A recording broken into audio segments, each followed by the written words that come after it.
Hello বন্ধুরা, কেমন আছেন সবাই? আশা করি সবাই ভালো আছেন। Welcome to tech 99 Bangla. আজকে আমরা দেখব ফেসবুকে আমরা কিভাবে বাংলা লিখব সেটা বিজয় বায়ান্ন সফটওয়্যার দিয়ে। এর জন্য আমরা প্রথমে ফেসবুকে ঢুকে পড়ব। যারা আমার চ্যানেল নতুন please hit the subscribe button এবং নতুন ভিডিও পেতে পাশে আসা বেল আইকন বাজিয়ে দিন। তো বাংলা লেখার জন্য আমাদের বিজয় বায়ান্ন সফটওয়্যারটা ইনস্টল করা থাকতে হবে। তারপরে আমরা ফেসবুকে বাংলা লিখব। দেখুন এখানে ইংলিশ আছে, তারপরে বিজয় ক্লাসিক আছে, বিজয় ইউনিকোড আছে এবং ইউনিকোড আছে।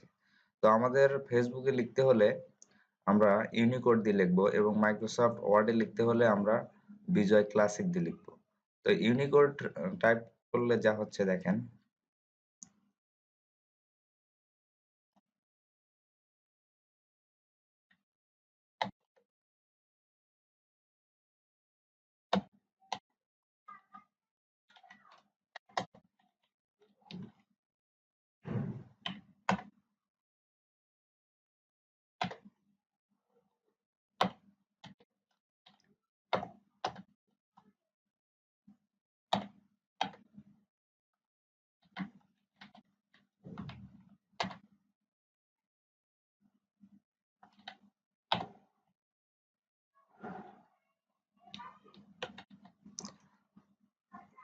দেখুন আমরা ইউনিকোড দিয়ে সহজেই ফেসবুকে বাংলা লিখতে পারলাম।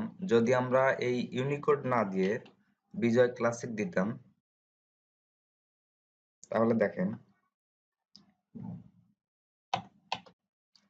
এখানে কিন্তু আমরা বাংলা লিখতে পারতাম না। এখানে আপনার ইংরেজি এই ওয়ার্ডগুলো আসতো, মানে বিজয় ক্লাসিক দিয়ে আপনি ফেসবুকে বাংলা লিখতে পারবেন না। মানে বিভিন্ন ওয়েবসাইট গুলোতে লিখতে হলে আপনাকে বিজয় ইউনিকোড অথবা ইউনিকোড দিয়ে লিখতে হবে। আশা করি সবাই বুঝতে পেরেছেন ভিডিওটি। ধন্যবাদ সবাইকে ভিডিওটি দেখার জন্য। ভিডিওটি ভালো লাগলে লাইক দেবেন, শেয়ার করবেন এবং কমেন্ট করে জানাবেন কেমন হয়েছে। ধন্যবাদ সবাইকে ভিডিওটি দেখার জন্য।